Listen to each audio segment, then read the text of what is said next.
आदाब नाजरीन, आप देख रहे हैं तस्नीम टीवी और मैं हूं आपका मेजबान जावेद खान। राजधानी जयपुर में वक्फ बोर्ड के फैसले के खिलाफ मुस्लिम समाज का विरोध लगातार बढ़ता ही जा रहा है।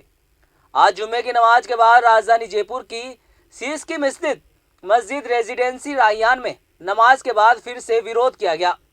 इससे पहले भी मस्जिद की नई कमेटी में बाहरी लोगों को और आपराधिक प्रवृत्ति के लोगों को शामिल करने के फैसले का विरोध हुआ।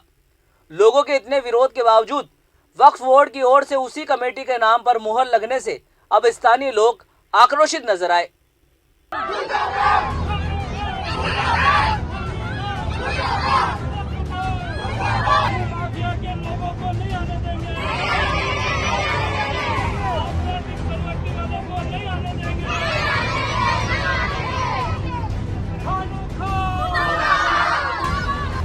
जुम्मे की नमाज के बाद मुस्लिम महिलाओं और स्थानीय लोगों का एक दल सीएम हाउस की ओर कूच कर रहा था, जिसे पुलिस ने रोक दिया।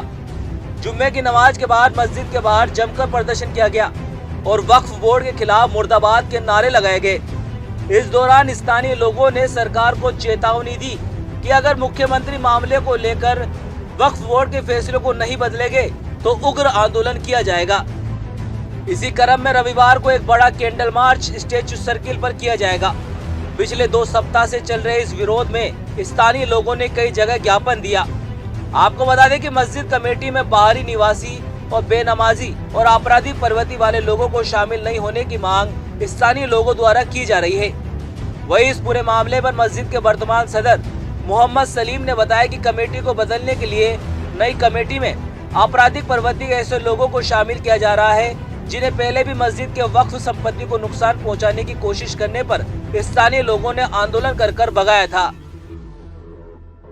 भगत वाटिका में रहता हूँ। रात को अचानक मेरे पास फोन आया कि आपको मस्जिद का शायद मुझे वर्ड याद नहीं आ रहा, नायाब सदर बना दिया है या वाइस प्रेसिडेंट बना दिया है। मैंने कहा भाई मेरा क्या लेना देना उसमें, उस कमेटी में मैं मतलब सबसे बड़ी बात यह है कि जो कमेटी ऑलरेडी चल रही है उसको क्यों हटाया जा रहा है, उसमें क्या कमियां हैं, उन लोगों ने क्या कुछ किया। आपने कभी इस बारे में मस्जिद में कोई बात की या नहीं की? इस पर कोई जवाब नहीं आया कहीं से भी, क्योंकि मैं मस्जिद में सिर्फ मैं एक्चुअल में सिविल लाइन्स रहता हूँ, मेरा रोज आना होता नहीं है यहाँ, तो मैं ज्यादा लोगों से कांटेक्ट में नहीं हूँ। एक मिस्टर अशरफ साहब हैं जो इस मस्जिद के अकाउंटेंट बने हुए हैं, मेरा राब्ता उनसे कायम रहता है और मेरी नज़र में बेहतरीन और शानदार और बहुत ही साफ किरदार के इंसान हैं। वो मस्जिद को देख रहे हैं, उनके साथ में जो सलीम साहब हैं उनसे भी मुझे मतलब 10-20 साल से मैं देख रहा हूँ, मुझे उनमें कोई कमी महसूस नहीं हो रही है। तो ये नई कमेटी क्यों बनी, क्या पॉलिटिक्स है इसमें, ये नए लोग कौन हैं, इसमें कौन से लोग आए हैं, कहाँ से आए हैं, कोई पता नहीं है। और मस्जिद के अंदर इस तरह की राजनीतिक होना बहुत गलत है। मस्जिद सिर्फ नमाज पढ़ने की जगह है और जो बहनें आज इसको अपोज कर रही हैं, इसका मतलब जो लोकल लेडीज हैं उन लोगों की बात को मानते हुए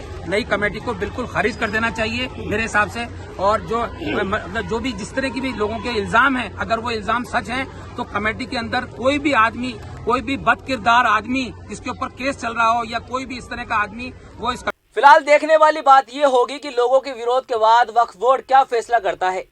फिलहाल हमारी इस खास खबर में सिर्फ इतना ही। देश और दुनिया की दूसरी बड़ी खबरों के लिए आप देखते रहिए तस्नीम टीवी। अल्लाह हाफिज।